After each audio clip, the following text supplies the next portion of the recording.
저는 이제 아시다시피 이제 지난 월요일 저희들 아마존 단기 선교에서 돌아왔습니다. 여러분 정말 많이 기도해 주시고 지원해 주시고 관심 사랑해 주셔서 잘 다녀왔습니다. 제가 오늘 설교 마치고 또 이제 아마존 단기 선교 바로 보고하고 간정 동영상이 있기 때문에 오늘 말씀은 하나의 메시지만 우리 같이 보려고 합니다. 우리 오늘 그래서 이 메시지를 듣고 말씀 같이 보는데요. 16절 보겠습니다. 15장 16절 제가 봉독합니다. 이 은혜는 곧 나로 이방인을 위하여 그리스도 예수의 일꾼이 되어 하나님의 복음의 제사장 직분을 하게 하사 이방인을 제물로 드리는 것이 성령 안에서 거룩하게 되어 받으실 만하게 하려 하심이라. 자, 이제 로마서 말씀이 거의 다 이제 막바지로 이제 다가갑니다. 사실 이제 메시지는 거의 끝난 것입니다. 메시지는 끝나고 요 단락이 끝나고 난 다음에 사도 바울의 선교 계획이 나오고 이제 인사말이 나옵니다. 이제 메시지가 끝날 즈음에 오늘 본문을 보면은 마치 우리가 선교하는 그 상황하고 이 타이밍이 딱 맞는 이 본문입니다. 오늘 사도 바울은 이방인에게 복음을 전하는 자기 사역을 이렇게 표현하고 있습니다. 하나님의 복음의 제사장이 되어서 이방인을 하나님께서 받으실 만한 제물로 드렸다라고 말합니다. 우리 사도 바울의 별명이 이방인의 사도입니다. 그런데 이제 이방인의 사도라는 것은 이방인을 유대인 말고 이방인에게 복음을 전해서 그 사람들에게 이제 그 사람들이 구원을 얻게 한 이거를 말하는데요. 오늘 이 본문은 사도 바울이 이방인의 사도의 사역을 감당할 수 있었던 자기 직분을 복음의 제사장이라고 말을 합니다. 그래서 복음의 제사장에 대해서 이방인을 하나님께서 받으실 만한 제물로 드렸다라고 말을 하는데, 여러분 아시다시피 제사장이 하는 일은 제사입니다. 그죠? 오늘날로 말하면 예배죠. 제사장이 제사를 주관하는데, 예배를 주관하는데 하나님께 제사를 드릴 때는 반드시 필요한 것이 있습니다. 그게 뭔가 하면은 빈손으로 나가지 않죠. 제물을 가지고 나가야 되는 겁니다. 이제 그 제사와 그 제사에 합당한 제물에 대한 율법 규정이 우리가 잘 아는 대로 레위기에 아주 자세하게 잘 나타나 있습니다.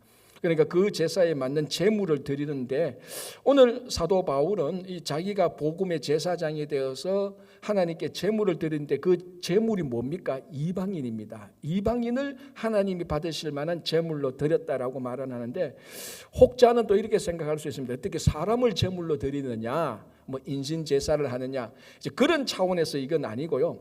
이방인을 하나님이 받으실 만한 제물로 드렸다는 것은, 이방인을 하나님께서 받으셨다는 것은 이방인을 구원했다는 그런 의미입니다. 좀 비유적인 표현이 있는 것이죠. 자, 이름에도 불구하고 이방인이 하나님이 받으실 만한 제물이 되었다라는 데는 근본적인 질문이 있습니다. 왜냐하면은, 자, 여러분, 제사장이 구약 시대 때 제사장이 제사를 어디서 드립니까? 모르면 제사 드리는 장소 이렇게 말하면 됩니다. 그럼 두 번째 질문, 그 장소가 어디입니까? 성전 안이죠. 성전 안. 제사장은 성전 안에서 제사를 드립니다. 제사장이 성전 안에서 제물을 가지고 제사를 드리는데, 이 제물이 이방인이란 말이죠. 여기에 모순이 생기는 겁니다. 왜 그렇죠? 이방인은 성전 안으로 들어갈 수 없습니다. 왜 못 들어갑니까? 그건 거룩하지 않기 때문에. 성전 구조가 그렇게 되어 있습니다. 그런데 성전 안으로 들어가지 못하는 이방인을 제물로 드렸다, 성전 안에서, 이게 율법적으로 모순이라는 겁니다. 자, 그런데 오늘 바울은 제사장 된 바울이 이방인을 하나님이 받으실 만한 제사가 되었다는 겁니다. 어떻게 된 것입니까? 구약 율법 보면 안 되는 건데, 자, 오늘 본문이 말하죠. 이방인을 제물로 드리는 것이 성령 안에서 거룩하게 되어. 율법에 의하면 이방인은 성전 안에 들어가지도 못하기 때문에 하나님이 받으실 만한 제사의 제물이 되지 못합니다. 율법으로서는. 그러나 이제 예수님께서 이 땅에 오시고 우리가 흔히 말하는 성령 시대라고 말할 수 있는 지금 이 시대에 성령께서 율법이 제한해 놓은 이방인의 그 규제를 다 풀어버리고 성령이 거룩하게 해서 하나님이 받으실 만하게 되었다는 겁니다. 그래서 율법이 묶어놓은 것을 성령께서 다 풀어서 이 이방인이 하나님이 받으실 만한 제물이 되었다는 겁니다. 자, 여기서 우리가 하나 뭘 알 수 있는가 하면, 이 이방인이 하나님이 받으실 만한 제물이 되었다는 것은 이방인이 구원을 얻었다는 것인데, 이방인이 구원을 얻도록 성령께서 거룩하게 한 것은 사람의 일입니까? 하나님의 일입니까? 당연히 하나님의 일입니다. 그러니까 우리가 이 말씀 앞에서 무엇을 알 수 있는가 하면은 이 사람이 구원을 받을까 안 받을까 우리가 규정하는 게 아니라는 겁니다. 하나님께서 이미 구원받도록 다 세팅해 놓은 겁니다. 이 재물을 하나님께서 받으시기에 합당하도록 하나님께서 다 준비해 놓으신 겁니다. 관건은 뭡니까? 우리가 제사장이 되어서 이 재물을 하나님께 드리는 겁니다. 이 재물이 거룩하냐 부정하냐 그건 우리 소관이 아닙니다. 하나님께서 받으시기에 다 만들어 놓은 것입니다. 마치 베드로 환상 가운데 하늘에서 바구니가 내려왔지 그 부정한 짐승을 하나님께서 거룩하게 만들어 놓은 것처럼 그건 우리 소관이 아니에요. 우리가 일체 할 수 없는 겁니다. 하나님께서 거룩하게 만들어 놓으신 겁니다. 이방인을. 자, 그러면은 바울처럼 제사장 된 우리가 이제 그 일을 하는 게 남아 있는 것이죠.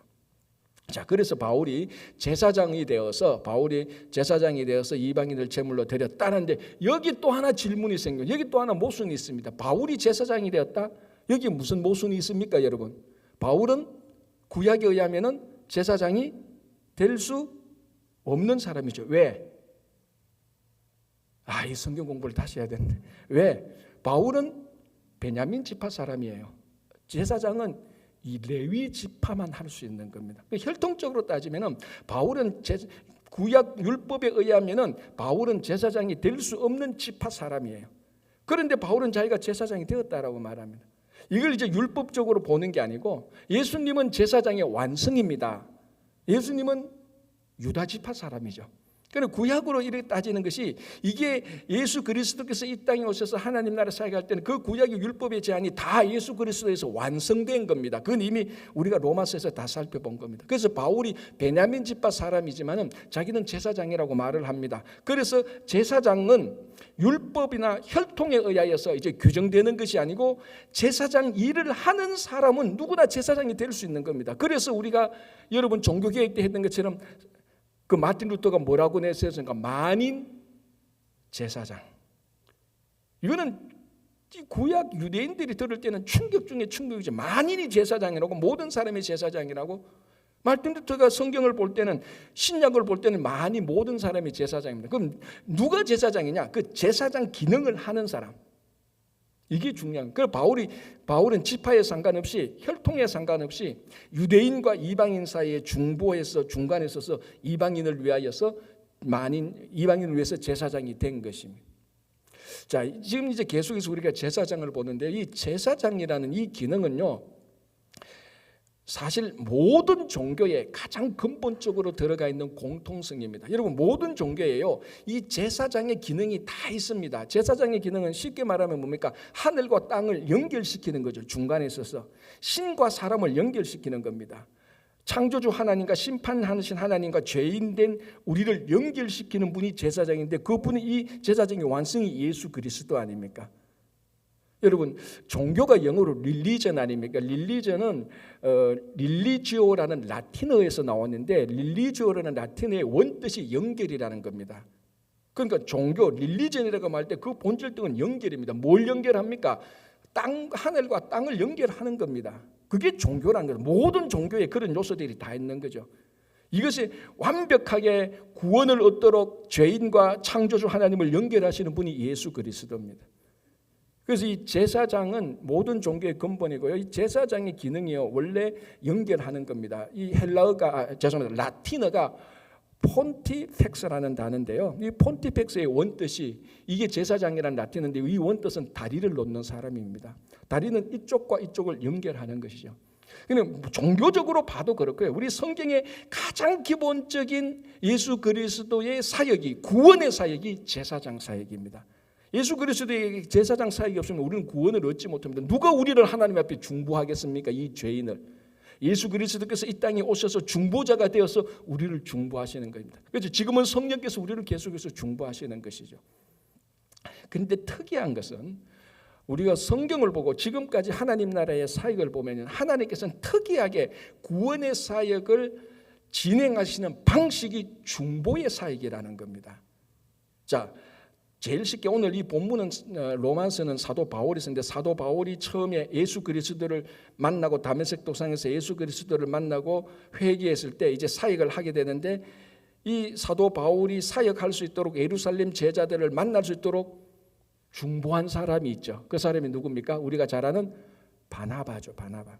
그러니까 바울이 사역하게 된 결정적인 그 기능을 한 사람이 바나바의 중보 사역입니다. 그래서 바울도 유대인과 이방인의 중보자 제사장이 되는 겁니다. 자, 우리가 사도행전, 초대 교회에 기록했던 사도행전을 보면은 가장 중요한 사건 중에 하나가 복음이 이방인에게 넘어가는 겁니다. 왜냐하면 그때까지는 유대인들은, 이방인들은 구원이 없다고 생각한 사람이 거의 태반이었습니다. 그래서 유대인이 이방인과 함께 식사하는 것도 그것도 안 되는 것이고, 복음을 전한다는 것은 더 이상 안 되는 거죠. 왜냐하면 여러분 잘 아시다시피 선민의식에 꽉 잡혀 있지 사로잡혀 있었습니다. 그럼 구원은 이스라엘 민족 유대인이 받는 것이지 저 이방인은 구원받는 게 아니라는 생각이 거의 다 대부분이었습니다.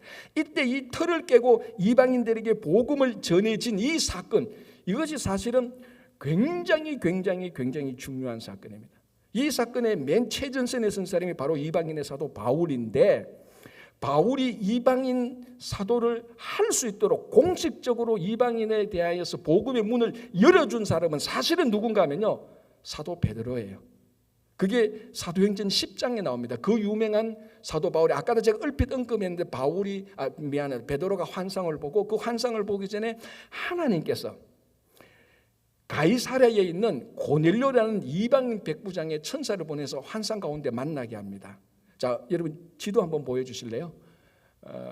자, 저 지도가 지금 이제 가이사랴가 저 위쪽에 있죠. 지중해 저 위쪽 노란색 바로 밑에 있죠. 그 가이사랴가 있습니다.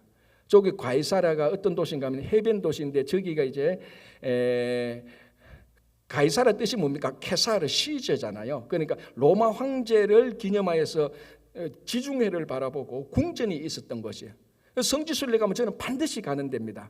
헤롯이 얼마나 잘 지어놨는 거, 여러분 지중해를 보고요, 바로 그 가면요 지중해하고 바닷물이 겹치는데 헤롯 궁전을 지어놨어요. 얼마나 아름다운지 몰라요.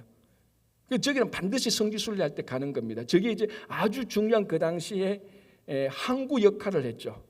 저기에 이방인 백부장 고넬료가 있었습니다.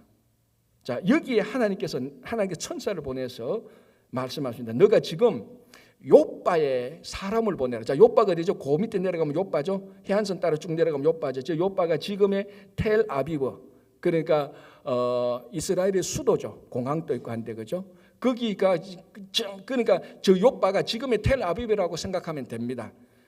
그러니까 가이사라에 있는 이방인 고넬료에게, 백부장 고넬료에게 하나님께서 천사를 보내서 너 지금 요빠로 사람을 보내서 요빠 구두쟁이 시몬의 집에 머물고 있는 베드로를 초청해서 말씀을 들으라 라고 말을 하는 겁니다. 그리고 난 다음에 하나님께서는 요빠에 있는 베드로에게 또 환상을 보여줍니다. 그게 유명한 바구니 환상. 아까 제가 얼핏 말씀드린 것처럼 바구니 안에 구약에서 규정된 부정한 짐승을 많이 내려오게 해서 하나님께서 먹으라고 말하니까 베드로가 안 됩니다, 이 부정한 것은 못 먹습니다라고 말할 때 하나님께서 뭐라고 말씀하십니까? 내가 거룩하게 한 것을 네가 왜 속되다고 말했냐? 다시 말씀드리면 이방인을 거룩하게 만들어서 하나님께서 받으시는 제물로 만들어놨는데 네가 왜 안 된다고 말하냐? 그 환상을 듣고 있는데 가이사랴에서, 저 위에 있는 가이사랴에서 보낸 사람이 내려와서 베드로에게 초청하니까 베드로가 그제서야 그 뜻을 알고 가이사랴로 올라가서 그 이방인 고넬료에게 복음을 전하고 그 가족이 예수를 믿게 되는 겁니다. 자, 이때 베드로는 아직 바울이 사역을 하기 전에 이 베드로는 유대인의 상징이었어요. 예수님의 자칭 타칭 수석 제자 아닙니까? 그러니까 베드로가 하는 사역이 그 후손들의 사역의 표준이 됩니다. 베드로가 이 사역을 하면 그게 맞는 거예요. 그만큼 권위가 있는 거예요. 그런데 이 베드로가 이방인 백부장에 가서 복음을 전하고 가족에게 세례를 주고 예수를 믿게 했단 말이죠. 그러니까 이방인에게, 유대인의 가장 권위 있는 자가 복음을 전해서 이방인에게 복음을 전할 수 있는 문을 열어놓은 겁니다. 자, 여기에서 이제 우리가 오늘 이 제사장 직분하고 봐야 될 중요한 하나 의미가 있는데, 질문, 왜 하나님께서는 가이사랴에 있는 이방인 백부장 고넬료에게 천사를 보내면서 굳이 베드로를 초청하라고 할까요? 그럴 필요 없지 않나요? 아니, 천사까지 보내, 천사가 복음 다 전하면 되지. 왜 이런 질문이 어리석나요? 아니 그렇지 않나요? 상식적으로 생각해보세요. 이 가이사랴에 있는 고넬료에게 천사를 보내서 천사가 복음 전하면 다 듣고 거기서 예수 다 믿으면 되지. 굳이 저 밑에 32마일을 그냥 32마일 떨어진 저 요빠 가서 하인 데려와서 올라와라 그러냐고. 왜 그러느냐고. 답은 하나입니다. 그게 하나님께서 일하시는 방식입니다. 어떤 방식? 중보의 방식. 중보자를 통해서 중보자 베드로를 통하여서 이방인 고넬료에게 복음을 전하는 방식입니다. 안 해도 되지 않습니까? 아니 천사도 사실은 천사도 안 보내도 돼요. 그냥 하나님께서 하늘 문 열고 음성 들려주면 돼요. 지금도 그렇지 않습니까? 가끔 이제 우리가 단기 선교를 가고 할 때마다 어떨 때는 답답해요. 이번에도 가니까 뭐 널렸기도 제가 뭐 스페니쉬를 할 줄 압니까? 그거는 이제 그 좀 이따 말씀하겠지만은 이제 그는 스페니쉬도 쓰고요, 포르투갈어도 쓰고요, 찌꾸나어도 써요. 영어도 못 하는데 내가 이거 뭐 사역이 안 돼. 다행히 요즘 구글 번역기가 있어가 좀 낫긴 나아졌는데 그러면서 무슨 생각이 듭니까? 아니 굳이 내같이 말 못하는 사람을 그까지 데리고 가서 꼭 해야 되냐? 하나님께서 한 말씀 다 하면 다 믿을 건데. 그런 질문 안 생깁니까? 저는 들더라고요. 하나님 좀 한 말씀 하시면 다 들을 낀데 왜 굳이 우리 팀을 그까지 가서 사역을 하게 하느냐고. 이 질문에 대한 답은 이겁니다. 그게 하나님께서 사역하는 방식입니다. 다시 말하자면 오늘 사도 바울이 말했던 제사장 직분의 방식입니다. 중보자의 방식이라는 것입니다. 그래서 하나님께서 이방인 고넬료에게 복음을 전하기 위해서 중보자 베드로를 사용한 것입니다. 그래서 저는 개인적으로 이 사역을 가이사라 요빠 프로젝트라고 이름을 붙입니다. 혼자 가이사라고 요빠를 이은 이방인이 있는 가이사라, 베드로가 있는 요빠 이 두 개가 이어지는 하나님의 복음 사역의 프로젝트, 가이사라 요빠 프로젝트라고 혼자 생각한 거예요. 아무도 말 안 해도. 이것이 오늘날 이 미국 북미 아메리카에 살고 있는 우리 친구 교회에 주는 의미가 무엇일까? 이제 이걸 생각해야 되지 않습니까? 여러분 저의 항상 목회적인 고민은 저는 딱 하나입니다. 가장 크게 왜 우리가 한국 사람이 왜 미국에 와서 이민 목회로 같이 섬겼냐? 이것이 가장 목회와 저의 개인적인 신학에 대한 늘 던지는 질문입니다. 나를 한국에 놔두지 왜 미국까지 왔냐고. 영어도 못하고 아무것도 못하는 어리버리한 나를 미국까지 왜 데리고 왔냐. 거기에는 하나님의 부르심이 있다는 거예요. 반드시 우리 모두가 다. 그럼 여기에서만 할 수 있는 하나님의 중보의 사역이 있다는 거, 그걸 늘 고민하고 기도하고 함께 우리가 사역하는 것 아닙니까? 안 그러면 여기 하나님께서 이곳에 부르심의 목적이 없는 거죠. 그래서 우리가 이 사역을 보면서 이 본문을 보면서 이번에도 사역을 보면서 하나님께서 미국에 있는 북미 아메리카에 있는 우리 친구 교회를 통해서 무슨 중보의 선교 사역을 할까? 그건 역시 우리가 했던 것으로 북미, 중미, 남미에 대한 사역을 중보하는 것입니다. 그래서 우리가 사실은 코비드 이전에는 이제 최근에 저희 교회와 함께 신앙생활 하신 분 잘 모르겠지만 코비드 이전에 저희 북미 원주민을 위해서 참 많이 노력했습니다. 유스그룹 청년회 많이 갔다가 이제 코비드 때문에 한 2, 3년 지금 딱 사역을 못 가서 또 지금 자칫 우리가 주저하고 있는데 반드시 이 사역은 내년부터 다시 우리가 회복해야 됩니다. 북미 사역은 다시 우리 북미에 있는 원주민 인디언들의 다스게 누구든지 어떻게든지 찾아가서 그들과 사역을 회복해야 되고 또 그 사이에 참 감사한 것은 우리 볼리비아하고 아마존 쪽에 많이 저희들이 사역이 전개되고 있는 것이 참 감사합니다. 이게 무슨 사역이냐? 오늘 가이사라 요빠 프로젝트처럼 우리 북미 미국에 있는 친구 교회에게 준 선교적으로만 본다면 중보 사역을 우리가 감당하는 겁니다. 그래서 하나님께서 받으실 만한 이방인들은 하나님께서 다 준비해 놓으셨습니다. 제사장 된 우리가 가서 그 이방인들을 하나님께 드리면 됩니다. 그게 뭡니까? 복음을 전하는 것이고 선교 사역을 하는 것입니다. 그래서 이 사역에 우리가 발맞춰서 지난 주일날 또 여러분들이 많이 기도하고 정말 많이 도와주셔서 저희들 단기 선교팀이 잘 다녀왔습니다. 그래서 제가 늘 말씀드리지만 이렇게 하면요, 우리 갔다 온 단기 선교팀들은 막 선교가 좋은 거예요. 가서 은혜도 받고 야 이거 해야 된다는데 이제 안 가신 분들은 좀 맹숭맹숭해 줄 수가 있어요. 그런데 우리가 한 교회 한 마음 한 뜻인데 같은 비전을 가지고 같은 열정을 가져야 됩니다. 그래서 늘 선교를 갈 때 기도를 부탁하고 모든 사람이 다 갈 수는 없으니까 이렇게 마치고라도 보고를 통하여서도 그래도 이 우리 사이에 있는 열정의 갭을 계속해서 줄여서 한마음 한뜻이 되는 것이 굉장히 중요합니다. 그래서 오늘